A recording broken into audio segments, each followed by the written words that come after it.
Hello，你好，我係 Ernest，係 Financial Partners 嘅大中華區董事。咁今日恒生指數收報19,040點，升咗38點嘅，大市成交648億。咁啊，今個星期港股做得幾唔錯啦，一個星期恒指升咗7.6%，而國企都升多過10%嘅。咁因為歐洲早段都做得幾唔錯啦，都大致上即係英法德都升多過1%。咁啊，期指臨尾收水都做緊高水，收報呢個19,194。咁啊，相對國內咧，今日就做得幾麻麻嘅，即係滬深300同埋上證都跌咗1%嘅。一個星期嚟講咧，大家都跌咗接近0.45至0.49%度嘅。咁其實今個星期都幾反覆嘅，因為今個星期中啦多間證券行你記得到啦，都調低咗香港個經濟預測。咁啊，加上嗰個 A 股嘅急挫同埋一個標普咧，即係將呢個大型嘅環球銀行股嘅信貸評級下調啦，咁包括咗匯豐在內啦，所以咧港股其實禮拜三嗰日咧曾經都即係低開之後咧，咁其實咧失守埋呢個18點，最尾收報呢個17,998。咁啊，其後即係港股亦都喺多個嗰個央行聯手救市啦，包括呢個大陸減存準啦，咁啊大幅抽升多過1000點啦嚇。咁啊，其實如果你話睇翻今日咧，其實嗰個格局咧，其實成朝都係跟翻尋晚美股嘅嚇，會要即係低開少少，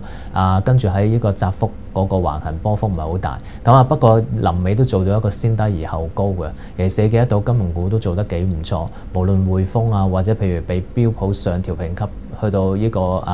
渣打銀行嘅 A 加啦，或者東亞嘅去到呢個 A 啦，咁其實咧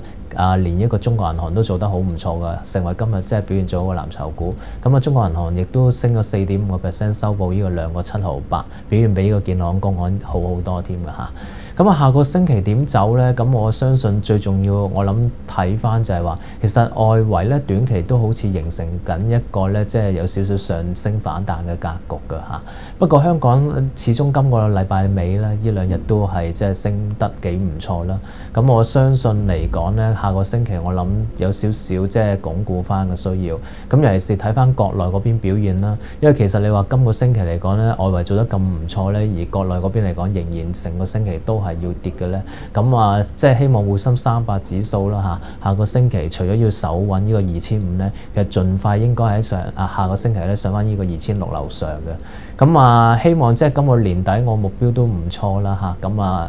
起碼即係滬深300上翻呢個2700至2800啦。而港股嗰方面咧，呢個價位入市嚟講咧，個值博率咧去到年尾就唔係好高嘅啫。如果真係要睇咧，咁我諗大家都要有翻啲 EQ。咁喺下個星期裏邊嚟講咧，揾翻個靚位啦，都係喺呢個18900點呢啲水平啦。咁上望恆指我諗就係上次個高位啦，20300度啦。咁即係希望即係今個年尾即係大家臨尾呢個月都有翻啲嘅好表現啦嚇。